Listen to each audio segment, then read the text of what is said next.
The Silencer #7, Dan Mnet writing, and then Victor Bogdanovich on the art. Although no, I do believe we didn't mention the solicits earlier, but I think we're getting a different artist.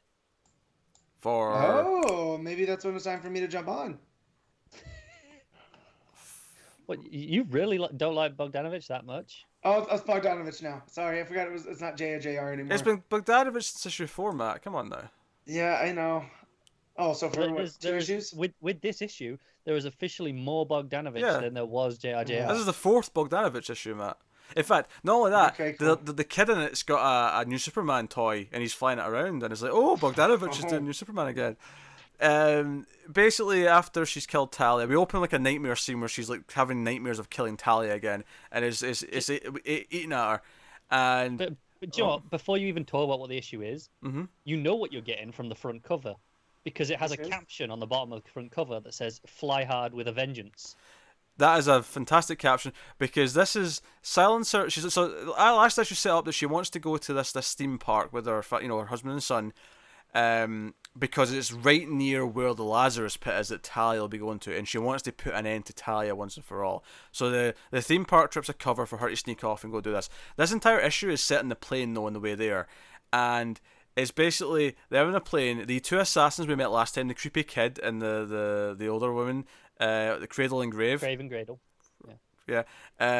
And basically, her son mentions that it's good to see that boy survived and that he's going on the same trip as us. And she's like, what? And she looks back and she recognizes him. She's like, oh, that's Cradle and Grave. She knows who they are. And it turns out they're actually like super not mechanoids, but what's the word I'm looking for? Like Deus Ex, cybernetic enhancements, augments, augs. Right, okay. Yeah.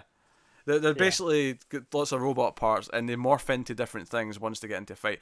But basically the issue is she goes back, and they're near the bathroom, so she goes into the bathroom, and she gets her suit on, which is like nanotech, and then she does her sphere of silence, and she has to try and fight these two at the back of the plane without anyone ever knowing it's happening in her bubble of silence, and that is the goal of the issue. Eventually the villains actually put a hole in the plane, and we get turbulence, and everyone's freaking out, and then I love how at the end she comes out of the bathroom after she's dealt with it, and she's like, it turns out her suit can do a lot more fancy stuff that I didn't know about, actually, where it can kind of like mend and fuse things together. I'm not sure if that was just the suit, or if she pulled something else off, she's holding something where she's spraying that stuff. That's fair. But it does look like the thing that her suit, you know when she activates her suit with the nanotech. Yeah. It does look like that circle thing that she's holding there. Yeah. And she keeps telling it to do stuff and withstand certain things, but she comes out of the bathroom at the end, and her civvy's like, "Oh, that was crazy for a second when I was in the bathroom. What was going on?" Playing all dumb. So I don't know what it is, but it was the same with that Batgirl issue. Whenever there's an issue set entirely on a plane and there's some kind of just crisis in the airplane where they have to deal with it, it usually makes for a fun action sequence, a fun action issue. Mm-hmm. Yeah, no, this was a fun issue. Yeah, I was into it. I was having a blast. I thought Cradle and Grave were fun villains. Yep. And obviously we end with just this idea that there's a bunch of different crime lords and assassins coming to deal with stuff, Leviathan members and whatnot. Yeah. So so it teases the sort of the all the people. It's basically almost like a gold rush to get to Talia while she's down. Yeah, that's where they go. Obviously, they're going to where Talia is going to be taken for the Lazarus Pit. And that's why Craven Gradle were following her. It's like, well, we've already got the info on her, so we could get that bounty. But if we follow her to Talia and get that location, we'll get way more money. So that's why they were doing that.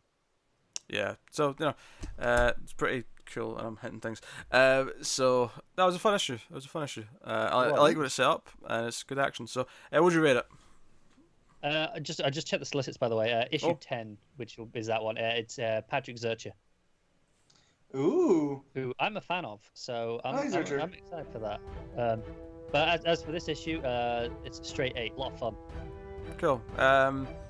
Yeah, I think I'd agree with that. 8 out of 10.